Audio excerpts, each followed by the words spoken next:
നമുക്ക് ദിലീപിന്റെ കേസും കൂടെ ഡിസ്കസ് ചെയ്യാം. ഇപ്പൊ ഡിസ്കസ് ചെയ്യാമല്ലോ. നമുക്ക് വിധി വന്നല്ലോ, നമുക്ക് ഡിസ്കസ് ചെയ്യാമല്ലോ. സോ ദിലീപിന്റെ കേസിൽ ശരിക്കും രാഹുൽ ഈശ്വറിന്റെ സ്റ്റാൻഡ് എന്താണ്?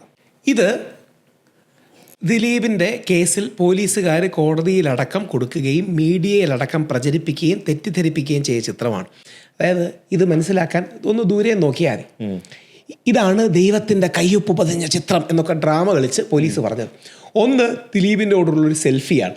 പോലീസ് അവകാശപ്പെടുന്നത് ഈ പുറകെ നിൽക്കുന്ന ആൾ പൾസർ സുനിയാണെന്നാണ്.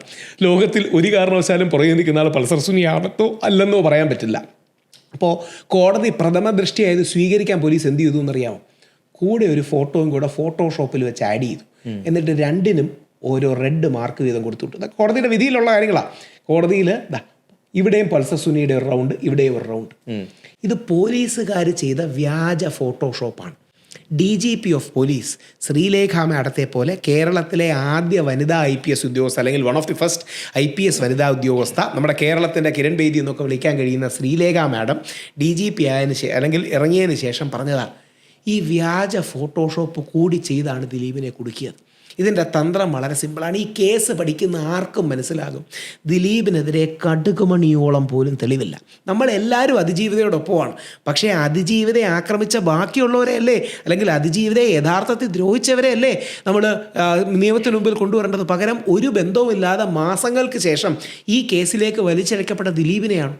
ദിലീപിനെതിരെ എന്തെങ്കിലും അയോട്ട ഓഫ് എവിഡൻസ് പോലീസോ അല്ലെങ്കിൽ നമ്മുടെ മുഖ്യധാരാ മാധ്യമങ്ങളിലോ ഉണ്ടെന്ന് പറയുന്ന ഏറ്റവും പ്രധാനപ്പെട്ട കാര്യം വെറും വ്യാജ ഫോട്ടോഷോപ്പ്. പ്രത്യേകിച്ച് ഞങ്ങൾ മീഡിയയിലൊക്കെ നിൽക്കുന്നവർക്കറിയാം. അതായത് ഈ രണ്ട് ചിത്രങ്ങൾ ഒരുമിച്ച് ചേർത്തിരിക്കുകയാണ്. എന്നിട്ട് രണ്ടിനും ഒരു റൗണ്ട് ഇട്ടു. എന്നിട്ട് വലിയ എന്തോ കണ്ടെത്തൽ പോലെ. ആ കണ്ടെത്തൽ പോലീസിന് ഒരു റിസ്ക്കും ഇല്ല. മാഡം, ഞങ്ങൾക്ക് ദിലീപും പൾസർ സുനി, അല്ലെങ്കിൽ ജഡ്ജിയോട്, യുവർ ഓണർ, ഞങ്ങൾക്ക് ദിലീപും പൾസർ സുനിയും ഒരുമിച്ച് നിൽക്കുന്നൊരു ഫോട്ടോ കിട്ടിയിട്ടുണ്ട്. ആ ഫോട്ടോയുടെ വെറാസിറ്റി ചെക്ക് ചെയ്യുന്നതിന് ഞങ്ങൾക്ക് 4 ആഴ്ച വേണം. ഈ പ്രതി ശക്തനും സ്വാധീനമുള്ളവനുമാണ്. അതുകൊണ്ട് അയാളെ വെളിയിറങ്ങാൻ അനുവദിക്കരുത്, ജാമ്യം നിഷേധിക്കണം. ഏതെങ്കിലും കോടതി വേണ്ടെന്ന് പറയൂ. കോടതിക്ക് ആ സമയത്ത് തെളിവ് പരിശോധിക്കാൻ പറ്റില്ല. അപ്പം ഈ പ്രഥമ ദൃഷ്ടി ആ ഒരു സാധനം കൊടുക്കുന്നു. പോലീസുകാർ ഫോട്ടോ ഉണ്ടെന്ന് പറഞ്ഞാൽ പിന്നെ അതിനപ്പുറം ഒരു തെളിവ് വേണം. 4 ആഴ്ച വേണ്ട, 2 ആഴ്ച നിങ്ങൾക്ക് തന്നിരിക്കും. ഇങ്ങനെ ഓരോന്ന് പറഞ്ഞാണ് 85 ദിവസം ജയിലിലിട്ടത്. നമ്മുടെ നാട്ടിൽ ദിലീപ് എന്ന് പറയുന്ന സൂപ്പർ സ്റ്റാറുകൾക്ക് ശേഷം നിൽക്കുന്ന മലയാളം സിനിമ ഇൻഡസ്ട്രി ഭരിച്ച കോടീശ്വരനായ ഒരു മനുഷ്യന് സേഫ്റ്റി ഇല്ലെങ്കിൽ എനിക്കോ നിങ്ങൾക്കോ നമ്മുടെ മക്കൾക്കോ എന്ത് സേഫ്റ്റി ഈ നാട്ടിലുണ്ട്? കൊടുക്കണമെന്ന് വിചാരിച്ചാൽ കൊടുക്കാം. ഞാൻ ആരാന്നൊന്നും പറയുന്നില്ല. പ്രത്യേകിച്ച് എന്നോട് പറഞ്ഞ് സ്ത്രീകളുടെ ആരുടെയും പേര് പറയും. എൻ്റെ അഡ്വക്കേറ്റും വീട്ടുകാരും വെളിയിറങ്ങിയിട്ട് പറഞ്ഞ ഏക കാര്യം, നീ ദൈവത്തെ ഓർത്ത് ഒരു സ്ത്രീയുടെയും പോസിറ്റീവ് ആണെങ്കിലും നെഗറ്റീവ് ആണെങ്കിലും നീ ആണുങ്ങളുടെ പേര് പറഞ്ഞു. അപ്പം ഇത് രാഹുൽ ഈശ്വർ അല്ല പറയുന്നത് കേട്ടോ. ശ്രീ ദിലീപ് വെളിയിലിറങ്ങിയതിന് ശേഷം തന്നെ കുടുക്കിയവരുടെ പേരുകൾ ഭംഗ്യന്തരേണ സൂചിപ്പിക്കുകയും സുപ്രീം കോടതിയിൽ എഴുതി കൊടുത്ത അഫിഡവിറ്റിൽ 2 സ്ത്രീകളുടെ കാര്യം പറയുകയും ചെയ്തിട്ടുണ്ട്. അതായത് കൊടുക്കണമെന്നും പണി കൊടുക്കണമെന്നും വിചാരിച്ച ഒരു ബുദ്ധിമുട്ടുമില്ല. കാര്യം സ്ത്രീ പറയുന്നത് പൂർണ്ണമായും അന്ധമായും ശരിയാണെന്നും സത്യമാണെന്നും പ്രസ്യൂം ചെയ്യുന്നതാണ്. എനിക്ക് ഒരു കൗതുകമുള്ള സാധനം പറയാം. സുജിത് ഭക്തൻജി ഇങ്ങനെയൊന്നുമില്ല, കുറെ കൂടെ നിഷ്പക്ഷമായി കാണുന്നതല്ലേ. അങ്ങയുടെ വാക്കിൽ പോലും ഒരു ചോദ്യം, അല്ലെങ്കിൽ അങ്ങയുടെ ചോദ്യത്തിൽ പോലും ഒരു വാക്കുണ്ടായി, താങ്കൾ ഇരയുടെ പേര് പറഞ്ഞോ എന്ന്. ഈ പെൺകുട്ടി ഇരയാണെന്ന് ആര് പറഞ്ഞു? ഇരയാകണമെങ്കിൽ ഈ സംഭവം ഒറിജിനലി നടന്ന് ആ വ്യക്തിയെ ശിക്ഷിക്കപ്പെടണ്ടേ? അപ്പം ഇരയാണെന്നുള്ള പ്രജുഡിസ്, മുൻവിധി നമ്മളിലേക്ക് ചാർത്തി തരികയാണ് ഇര എന്ന വാക്ക്, അതിജീവിത എന്ന വാക്ക്. എന്ത് അതിജീവിച്ചു എന്നാണ് പറയണേ? ദിലീപിൻ്റെ കേസിൽ യഥാർത്ഥത്തിൽ ആ പെൺകുട്ടി അതിജീവിതയാണ്. കാര്യം നമുക്കെല്ലാം അഭിമാനമുള്ള ആ നടി, സൗത്ത് ഇന്ത്യ മുഴുവൻ അറിയപ്പെടുന്ന ആ നടിയെ ആക്രമിച്ചു, അവർക്ക് ആ ആക്രമണം നേരിട്ടു, ആർക്കും തർക്കമില്ല, അങ്ങനെ സംഭവിച്ചല്ലോ. അതിന് അവർ അതിജീവിതയാണ്. ഈ മറ്റു പറഞ്ഞ വ്യക്തി എന്ത് അതിജീവിതയാണ്, എന്തിൻ്റെ ഇരയാണെന്നാണ് പറയണേ? ഓൾറെഡി ഉള്ള അവർ റേപ്പ് എന്ന് പറയുന്ന അലിഗേഷൻ നിൽക്കില്ലെന്ന് കോടതി ഓൾറെഡി പറഞ്ഞു. പീഡനം എന്ന് പറയുന്ന ആരോപണം നിലനിൽക്കില്ല എന്ന് രാഹുൽ മാങ്കൂട്ടത്തിൻ്റെ കാര്യത്തിൽ കോടതി വ്യക്തമായിട്ട് പറഞ്ഞു. രാഹുൽ ഈശ്വർ അല്ല, കോടതി പറഞ്ഞു. പിന്നെ എന്താ അതിജീവിത, എന്താ പിന്നെ ഇര? പക്ഷേ നമ്മുടെ ഭാഷയിൽ പോലും വിക്റ്റിം എന്ന് പ്രസ്യൂം ചെയ്യുമ്പോൾ മറ്റുകാരൻ തെറ്റുകാരനായില്ലേ? പകരം കോടതി ഭാഷയിൽ പരാതിക്കാരി എന്നും പോലീസിൻ്റെ ഭാഷയിൽ ആവലാതിക്കാരി എന്നുമാണ് പറയേണ്ടത്. ഇനി ആവലാതിക്കാരി ഒരു പഴയ യൂസേജാണ്, പഴയ കുട്ടമ്പിള്ള പോലീസിൻ്റെ യൂസേജാണ്. പരാതിക്കാരി എന്ന് പറഞ്ഞാൽ മതി. ഈ പരാതിക്കാരിയുടെ ചുമലിൽ വെച്ച് കണ്ടിന്യൂസ്ലി ഫയർ ചെയ്യാൻ നമ്മുടെ പോലീസിനും പ്രോസിക്യൂഷനും നിരന്തരമായ ഇടമുണ്ട്. ഇനിയും പോസിറ്റീവായി പറയുന്നൊരു കാര്യം പറയാം. ഒരു നട്ടലുള്ള വനിതാ ജഡ്ജി ഉള്ളതുകൊണ്ട് മാത്രമാണ് ദിലീപിൻ്റെ കാര്യത്തിൽ സത്യം വെളിയിൽ വന്നത്. ഇനി അവരുടെ പേര് പറയുന്നതിന് കുഴപ്പമില്ലാത്തതുകൊണ്ടാണ് കേട്ടോ. ശ്രീമതി ഹണി വർഗീസ് യഥാർത്ഥത്തിൽ വരും കാല നിയമ വിദ്യാർത്ഥികൾ പൂജിക്കേണ്ട, ഫോട്ടോ വെച്ച് ആദരിക്കേണ്ട ഒരു സ്ത്രീയാണ്. അവരെ ആക്രമിച്ചു, അവരുടെ ഹസ്ബൻഡിനെ ആക്രമിച്ചു. അവരുടെ കുടുംബം എൻ്റെ രാഷ്ട്രീയത്തിൻ്റെ നേരെ എതിര് നിൽക്കുന്ന രാഷ്ട്രീയമാണ്. കുറച്ചുകൂടെ പച്ചയ്ക്ക് പറഞ്ഞാൽ ഞാനൊരു ഹിന്ദു റൈറ്റ് വിങ് ആക്ടിവിസ്റ്റാണ്. അവരുടെ കുടുംബം, ഈ ജഡ്ജിയുടെ ഫാമിലിയും അച്ഛനും ഒക്കെ CPM-നോടും കമ്മ്യൂണിസ്റ്റ് പാർട്ടിയോടും ബന്ധപ്പെട്ട് നിൽക്കുന്നവരാണ്. ആ സ്ത്രീയുടെ ധൈര്യവും നട്ടെല്ലും കൊണ്ട് മാത്രമാണ് ദിലീപിൻ്റെ കേസിൽ സത്യം പറയുന്നത്. ഇല്ലെങ്കിൽ അവർ ഈ പ്രഷറിൽ അടിപ്പെട്ടു പോകും. അവരെ ആക്രമിച്ചു, അവരുടെ ഹസ്ബൻഡിനെ ആക്രമിച്ചു, അവരുടെ അച്ഛനെ ആക്രമിച്ചു, അവരുടെ മകളെ, 12 വയസ്സുള്ള മകളെ അടക്കം അവർ പറയുന്നുണ്ട് ഇനി മകളെ മാത്രമേ കേസിലേക്ക് വലിച്ചിഴയ്ക്കാനുള്ളൂ. അങ്ങനെ വരെ ചെയ്യുകയുണ്ടായി. കാര്യം എന്താ? വിധി പറഞ്ഞ ജഡ്ജിയെ അങ്ങനെ ആക്രമിക്കാൻ പാടുണ്ടോ? യഥാർത്ഥത്തിൽ അതല്ലേ സംഭവിച്ചത്? യഥാർത്ഥത്തിൽ അതല്ലേ നമ്മുടെ നാട്ടിൽ കഴിഞ്ഞ 2 വർഷമായിട്ട് ചോദ്യം ചെയ്യാൻ പാടുണ്ടോ? അങ്ങനെ 2 കാര്യങ്ങളാണ്. വിധിയെ ചോദ്യം ചെയ്യാം, ആ വിധിയോട് വിയോജിക്കാം.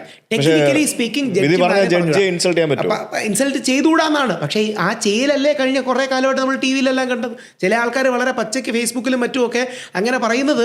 ഗവർണറെ എന്തൊക്കെ പറയും? ചെറിയ വ്യത്യാസം എന്താ അറിയോ? ഗവർണർ ജഡ്ജിമാർക്ക് തിരിച്ചു പറയാനുള്ള സ്പേസ് ഇല്ല. അതായത് ഗവർണർക്ക് തിരിച്ചു പറയാനൊരു സ്പേസ് ഉണ്ട്. മുഖ്യമന്ത്രി എന്ത് വേണമെങ്കിൽ പറയാം, കാര്യം മുഖ്യമന്ത്രിക്ക് അതിന് മറുപടി പറയാം. പക്ഷേ എന്തുകൊണ്ടാണ് ജഡ്ജിമാരെ പറയരുതെന്ന് പറയുന്നതിൻ്റെ കാരണം, ജഡ്ജിമാർക്ക് പൊതുമധ്യത്തിലോ മാധ്യമങ്ങളിലോ വന്ന് അവരെ ഡിഫെൻഡ് ചെയ്യാൻ പറ്റില്ല. ഞാനൊരു ജഡ്ജി മോശക്കാരനാണെന്ന് പറഞ്ഞാൽ ജഡ്ജിക്ക് മറുപടി പറയാൻ പറ്റില്ല. അപ്പം കയ്യും കാലും കെട്ടിയിട്ട് നീന്തൽ പറയുന്ന പോലെയാവും. പക്ഷേ ജഡ്ജി ഹണി വർഗീസ് എന്ന് പറയുന്ന കേരളം മാതൃകയാക്കേണ്ടതാണ്. ഇനി എന്തെങ്കിലും അവർക്ക് പറയാനുണ്ടെങ്കിൽ ഒരു വിരമിക്കണം. ഇനി 2 അവരുടെ വിധിന്യായത്തിൽ ഒരു വരിയുണ്ട്, അതെല്ലാവരും കേൾക്കേണ്ടതാണ്. ഫിയറ്റ് ജസ്റ്റീഷ്യ റൂയറ്റ് കൊളം എന്നാണ്. നമ്മൾ LLB ലോ പഠിക്കുന്നതാണ്. ആകാശം ഇടിഞ്ഞു വീണാലും നീതി നടക്കട്ടെ എന്നാണ്. അങ്ങനെ എഴുതി വെച്ചിട്ടാണ് അവർ എഴുതുന്നത്. ആ വിധിന്യായത്തിൻ്റെ ഭാഗമായിട്ട് എനിക്കെതിരെ ഒരുപാട് പേര് ഒരുപാട് കാര്യങ്ങൾ പറയുന്നുണ്ട്. കുഴപ്പമില്ല, ഞാൻ അതിലേക്ക് കടക്കുന്നില്ല. അങ്ങനെ ധൈര്യമുള്ള ജഡ്ജിമാരില്ലെങ്കിൽ ഈ സമ്മർദ്ദത്തിൽപ്പെട്ട് എന്ത് പറയാമെന്നറിയാമോ? എന്നാൽ ദിലീപ് കുറച്ച് ദിവസം കിടക്കട്ടെ, ഞാൻ എന്തിന് റിസ്ക് എടുക്കുന്നത്? ഇത് ആരുടെയും കുറ്റമല്ല. ഞാനിങ്ങനെ നേരിട്ട് പറയുന്ന പോലീസുകാരെ മറ്റും കണ്ടിട്ടുണ്ട്. നിങ്ങൾ എന്നോടൊരു പോലീസുകാരൻ വന്ന് പറഞ്ഞു, നിങ്ങൾ ചെയ്യുന്ന വലിയ കാര്യമാണ്, നല്ല കാര്യമാണ്, നിങ്ങൾ ഉള്ളൊരു ഭക്തനും കൂടെയാണ്, അതായത് വിശ്വാസിയാണ്, നിങ്ങൾ ശബരിമല കാര്യത്തിന് ചെയ്തത് വലിയ സന്തോഷമുണ്ട്, ഭാവിയിൽ മെൻസ് കമ്മീഷന് വരും. ഞാൻ സാറേ ഇങ്ങനൊരു സാധനം ഫോർവേഡ് ചെയ്യാമോ, എനിക്കൊരു ഡിമാൻഡുണ്ട്. അത് എനിക്ക് പറ്റില്ല, എനിക്ക് നാളെ എന്തെങ്കിലും റിസ്ക് ഉണ്ടാവും. ആരുടെയും കുറ്റമല്ല. അവിടെ ദിലീപിന്റെ കേസിൽ ഒരു മെമ്മറി കാർഡിന്റെ സംഭവങ്ങൾ പറയുന്നുണ്ടല്ലോ. നല്ല ചോദ്യമാണ്, ചോദിക്കണം. മെമ്മറി കാർഡിന്റെ സംഭവം പറയുന്നുണ്ടല്ലോ. ഞാൻ കൗതുകത്തോടെ തിരിച്ചു വെച്ചോട്ടെ. അതായത് ഒരുപക്ഷെ കേരളത്തിലുള്ള ഏറ്റവും പ്രമുഖനായ യൂട്യൂബേഴ്സിലൊന്നും നമ്മളെല്ലാം ലുക്കപ്പ് ഓൺ ചെയ്യുന്ന ഒരാളുമാണ്. എന്താ മെമ്മറി കാർഡിന്റെ പ്രശ്നം എന്ന് അങ്ങ് മനസ്സിലാക്കിയിരിക്കുന്നത്? സ്ഥിരം നമ്മൾ വാർത്ത ആഴ്ചകളോളം മെമ്മറി കാർഡില് എന്തോ ഫയല് ടാമ്പർ ചെയ്തെന്നോ, മെമ്മറി കാർഡ് ഫയൽ ഇങ്ങനല്ലേ സാധനം ശരിക്കും. അതായത് എന്തോ പ്രശ്നം ഉണ്ടായി, നമ്മുടെ മനസ്സിൽ കിട്ടുന്ന ഒരു ഫീലിംഗ് എന്ന് പറഞ്ഞാൽ എന്തോ പ്രശ്നം ഉണ്ടായി മെമ്മറി കാർഡ്. സാധാരണ രീതിയിൽ നമുക്ക് ഒരു ഫയൽ ഒരു ഇതിൽ നിന്ന് ഡിലീറ്റ് ചെയ്ത് കഴിഞ്ഞാൽ ചില സമയത്ത് ഭാഗ്യം ഉണ്ടെങ്കിൽ റിക്കവർ ചെയ്തെടുക്കാം. ഇനി ആ മെമ്മറി കാർഡിൽ എക്സ്ട്രാ വേറെ എന്തെങ്കിലും ഒരു ഡാറ്റ റൈറ്റ് ഫോർമാറ്റ് ആക്ടിവിറ്റി നടന്നു കഴിഞ്ഞാൽ പിന്നെ റിക്കവർ ചെയ്തെടുക്കാൻ പറ്റില്ല. മെമ്മറി കാർഡിൽ പ്രശ്നം നടന്നു, ഇതാണല്ലോ നമ്മുടെ മനസ്സിലുള്ളത്. ശരിക്കും എന്താ സംഭവം എന്നറിയാം? മെമ്മറി കാർഡിന്റെ ഹാഷ് വാല്യൂ മാറി, ഇതാണ് ആരോപണം.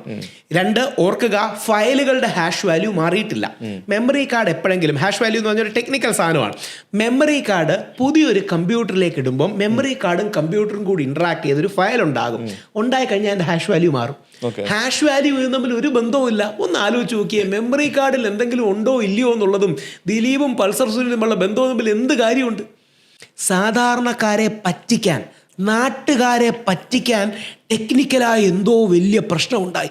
3 തവണ മെമ്മറി കാർഡ് ആക്സസ് ചെയ്തു. എത്രയൊക്കെ മിനിറ്റ് ആണെന്നറിയാമോ? ഒന്ന് 10 സെക്കൻഡ്, ഒന്ന് 10 മിനിറ്റ് ഇട്ട് നോക്കുന്നതായിരിക്കും. അതായത് എന്താ സംഭവിക്കുന്നത്, ഇത് തന്നെയാണോ?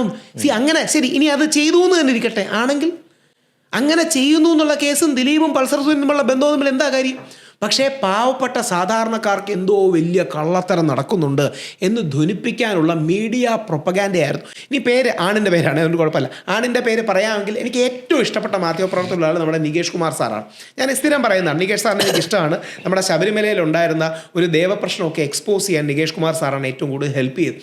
പക്ഷേ നികേഷ് സാറിൻ്റെ നേതൃത്വത്തിലാണ് ഈ കേസ് ഇത്രയും മോശമായത്. അല്ലെങ്കിൽ മീഡിയയുടെ വഴി കണ്ടിന്യൂസ്ലി ഇത് തന്നെ ചർച്ച ചെയ്ത് ഒരു പ്രൊപ്പഗാൻഡ മോഡിൽ കാര്യങ്ങൾ പോവുകയും, ഞാൻ അന്ന് തന്നെ നികേഷ് സാറിനോട് പറഞ്ഞു, ഞാൻ നികേഷ് സാർ വരുന്ന സ്ഥിരം തല്ലുകൂടുന്നത് എനിക്ക് വലിയ ഇഷ്ടമുള്ള ആളുമാണ്.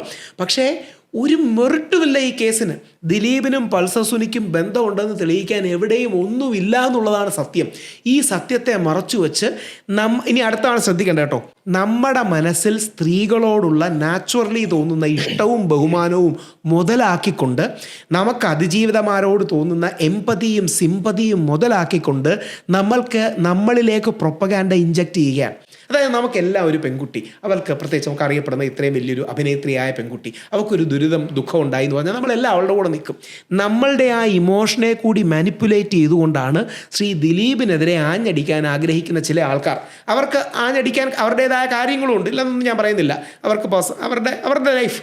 അപ്പോൾ ദിലീപിനെതിരെ അതിജീവിതയുടെ വേദന മുതലാക്കി ചില ആൾക്കാർ വളരെ വിദഗ്ധമായി മൂവ് ചെയ്തതുകൊണ്ടാണ് ശ്രീ ദിലീപിന് 85 ദിവസം കിടക്കേണ്ടി വന്നത്. അന്ന് ഞാൻ മാത്രമേ പറയുന്നുള്ളൂ, ഇത് ഞാൻ എന്തുമാത്രം ട്രോൾ ചെയ്തെന്നറിയോ? ഭാര്യ ദീപയെ കാണുകയുണ്ട്. ദീപ എന്നോട് പറഞ്ഞു, നിങ്ങൾക്ക് എന്തിൻ്റെ കേടാണ് ദിലീപിൻ്റെ കേസിൽ പങ്കെടുക്കാറുണ്ട്? ഞാൻ പറഞ്ഞു, ദീപ നമ്മുടെ കൺമുമ്പിൽ വെച്ചല്ലേ ഒരു തെറ്റും ചെയ്യാത്ത ഒരാൾ ജയിലിൽ പോകുന്നത്, നമ്മളതിന് റെസ്പോണ്ട് ചെയ്യണ്ടേ? 85 ദിവസം ദിലീപേട്ടൻ ജയിലിൽ കിടന്നു. 85 ദിവസം എന്തിനു വേണ്ടി? ഒന്നുമില്ല. ഇനി 2 കോടതികളിൽ പോയി. ഇനിയും ദിലീപിനെതിരെ ഇവർ ഹൈക്കോടതിയിൽ പോയി, സുപ്രീം കോടതിയിൽ പോയി, ജഡ്ജി മാറ്റണമെന്ന് പറഞ്ഞ് പല കോടതികളും പോയി. ഒരു മെറിറ്റുമില്ല. അതായത് TV ചാനലുകളുടെ മേളിൽ വന്നിട്ട് പ്രൊപ്പഗാൻഡ പറയാൻ എളുപ്പമാണ്, കോടതിയിൽ എഴുതി കൊടുക്കുമ്പോൾ അത് പറ്റൂല. ഇപ്പം നേരത്തെ പറഞ്ഞ പോലെയാണ്, ആ മെമ്മറി കാർഡിന് എന്തോ പറ്റി, കോടതി ചോദിക്കുമ്പോൾ എന്ത് പറ്റി? അല്ല സാർ, ഹാഷ് വാല്യൂ മാറി. കോടതി ചോദിക്കുക, അത് അടുത്ത സിസ്റ്റത്തിൽ ഇട്ടാലും മാറൂലേ? അത് മാറും. കള്ളങ്ങൾ ആ രീതിയിൽ കോടതിയിൽ ഈ എന്താ പറയുക, ട്രയൽ ഘട്ടത്തിൽ പറഞ്ഞ് വിജയിപ്പിക്കുക ബുദ്ധിമുട്ടാണ്. ഇന്നും ശ്രീ ദിലീപിനെതിരെ ചില ആൾക്കാർ ക്യാമ്പയിൻ ചെയ്യാണ്, ബബ്ബ മൂവിക്കെതിരെ ക്യാമ്പയിൻ ചെയ്യുകയാണ്. എന്തുകൊണ്ടാണ്? ഈ പാവപ്പെട്ട മനുഷ്യർ പറഞ്ഞ് വിശ്വസിക്കുന്നത് ശ്രീ ദിലീപിനെ ദിലീപ് എന്തോ മാനിപ്പുലേറ്റ് ചെയ്യുന്നതാണ്. ഒറ്റ കാര്യം മാത്രം ചിന്തിച്ച് ആ ക്വസ്റ്റ്യൻ അവസാനിപ്പിക്കാം.